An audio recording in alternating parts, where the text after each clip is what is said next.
yaşa ay kasıb oğlan.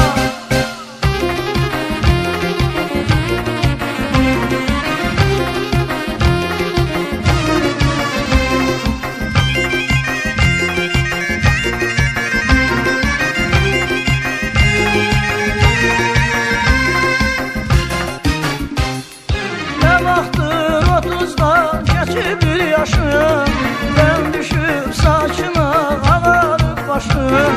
Tohumlar bir yana, daşlar bir yana, halını sormayı doğma kardeşim. Ne vaxtdır 30'dan geçib bir yaşım, ben düşüb saçına ağarıb başım. Tohumlar bir yana, daşlar bir yana,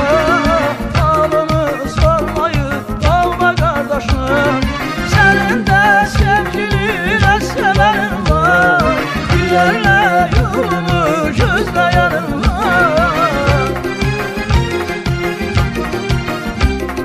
Senin de sevgiline severim var, gülerle yolunu gözleyenim var.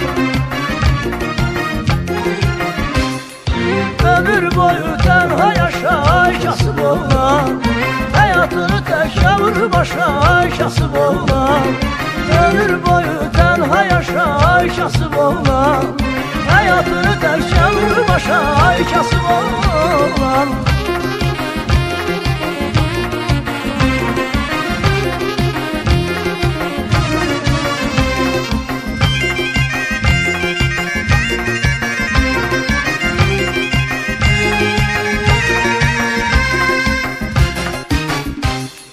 Yatmayın sübhədək fikir çəkilsən, gözlərin yol çəkir hər səhər axşam. Yox gönül sirdaşın, gönül həmdəmin, fani dünyada tənha qalmısan. Yatmayın sübhədək